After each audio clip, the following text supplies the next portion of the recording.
Alrighty. Chapter 7, number 2, no music. Listen on Spotify, please.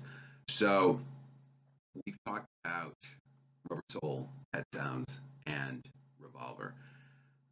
Some of the best music in rock history came out in 1965 and 1966. And I mean, no disrespect to these next two songs, but the fact that these two songs wound up as the number one records of those 2 years, well, it's surprising when you consider that songs like I Can't Get No Satisfaction by the Rolling Stones and Can't Help Myself by the Four Tops and Yesterday by the Beatles, those songs were out during that time. My Girl by the Temptations. And yet, the number one record of 1965 was called Wooly Bully by a group that was best known for novelty records called Sam the Sham and the Pharaohs. Probably a name that wouldn't cut it today. But in 1965, they had the biggest record of the year. And the following year, 1966, the next record on the Spotify list, The Ballad of the Green Berets by Staff Sergeant Barry Sadler. It tapped into, well, it's a story song, first off. Those, people will listen because there's a story. It tapped into patriotism, national pride. It was dismissed by a lot of young people and embraced by a lot of their parents, but it was embraced by enough radio stations and whatever else and sold enough copies that The Ballad of the Green Berets became the biggest hit of 66. Okay, I'm looking over here at my notes. I just want to make sure. All right. 1967, one of the biggest things that happened in 67 did not happen on the record charts. It happened in the movie theaters. And that is, for the first time in the history of film, really, 1967, you had a non-white superstar at the box office. A black man named Sidney Poitier was the biggest movie star in the world. Most importantly, based on the film market, he was the biggest film star in the United States. He had 3 what would become iconic films, all released in 67. Guess Who's Coming to Dinner and In the Heat of the Night, both of which would go on to be nominated for the Best Picture Oscar. In the Heat of the Night actually would win.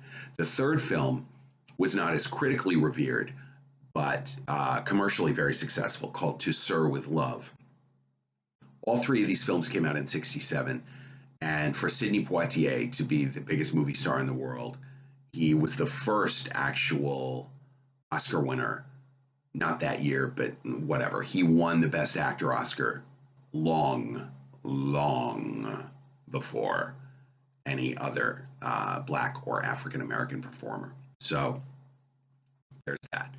67, so listen now to Sir with Love by Lulu, one of the biggest hits of the year and the title song from the Sidney Poitier film of the same name.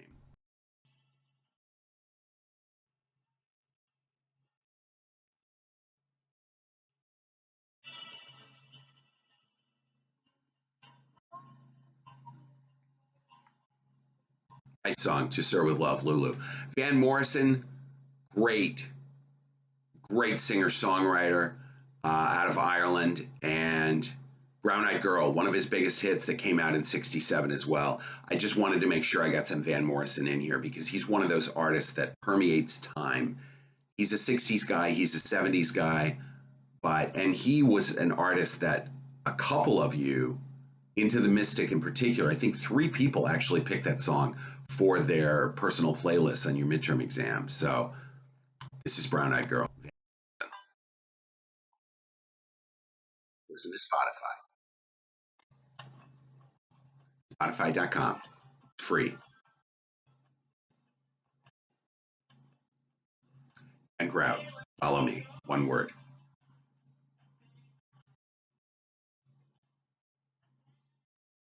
Van Morrison. Great. All right. 1967. One of the things we haven't really talked about was the drug culture of the 1960s. it's funny how quickly things can change. Well, we're all living proof of that right now, are we not? But 1960, marijuana was very much seen as a fringe activity. The folk music movement did not embrace illegal substances at all.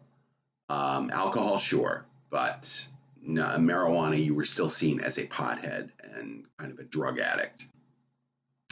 Over the course of the 60s, that sensibility changed within popular culture.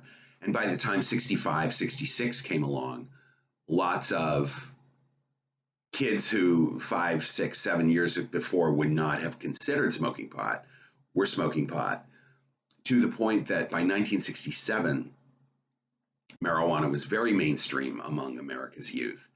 And in fact, the drug culture was expanding to include psychedelics. Psychedelics in the form of mushrooms and other forms as well. Psychedelic drugs were intended to expand the mind, expand your view of the world. Some people believe in them wholeheartedly, still believe in them to this day. Other people felt they were dangerous and out of control.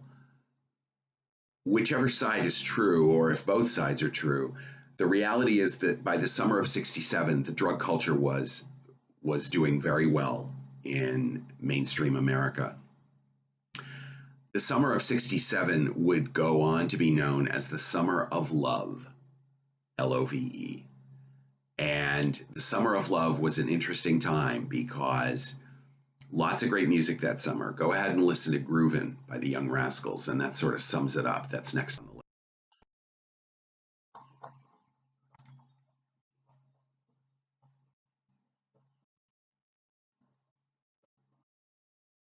Great song, Groovin', Young Rascals. Summer of Love. So the Summer of Love was about young people protesting the war, which was going full throttle in 67. It was about protesting. It was about coming together with other young people. It was about making connections. It also had to do with the fact that in June of 67, the Monterey Pop Festival in Monterey, California happened. And it was the first really big pop festival or rock and roll festival that just kind of exploded. And the Monterey Pop Festival was important for a number of key reasons.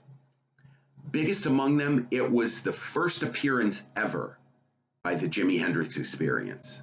So Jimi Hendrix had performed as a solo artist, but he had a band that he put together, Jimi Hendrix Experience. That was their first performance. It was the first wide-scale performance of Janis Joplin. Jimi Hendrix and Janis Joplin, two of the greatest artists in rock history, absolutely of that era. They define the late 60s. Jimi Hendrix, Janis Joplin, and Otis Redding, an amazing singer, the Sam Cooke style. Otis was tremendous. And his appearance at the Monterey Pop Festival, it was the first time that he had played to a widespread audience in the United States. So it really became a focal point for a movement that would come to be known as the counterculture. And the counterculture was basically young people who were sort of against whatever the culture stood for. What was the line? What are you against, man? I don't know. What do you got? And it was that idea that whatever the government, parents, the older generations, whatever they stood for, we stood for the opposite. And a lot of that had to do with the war and with the government stance on the war. But the Monterey Pop Festival was amazingly successful. It ran for 3 days, and lots and lots of big names. It was actually planned by one of the leaders of the Mamas and the Papas. So it was the real deal. And lots of great acts. Jefferson Airplane played at Monterey Pop. A lot of others. Mamas and the Papas were there as well. So Monterey Pop set the stage for two other festivals we're going to talk about, Woodstock and Altamont, which closed out the 60s. But Monterey Pop got the Summer of Love started. The fact that Monterey Pop Festival was happened in Northern California, in the San Francisco area, was not lost on America's youth, many of whom tried to get to San Francisco, many of whom made it to San Francisco. And it was all about connecting with people. So take a listen to San Francisco, Be Sure to Wear Flowers in Your Hair by Scott McKenzie. And while you're at it, listen to Who Needs the Peace Corps by Frank Zappa, which was a tongue-in-cheek and yet very pointed expose of the kids who went to San Francisco. The counterculture movement. Go to San Francisco, just find somebody, man. You know they got a couch, they're going to take care of you. And they did. It is estimated that the population of San Francisco in the summer of 67 ballooned by as much as 50%. Thousands and thousands and thousands of kids migrated to San Francisco for the experience of being together and enjoying the summer of love. And it was about togetherness, it was about sex, it was about drugs, it was about rock and roll, and it was about the counterculture, it was about connecting. And it was about disconnecting, frankly, from the things that they didn't agree with. But like all good summers of love, September's coming, so things were about to change. I'll see you on the next side.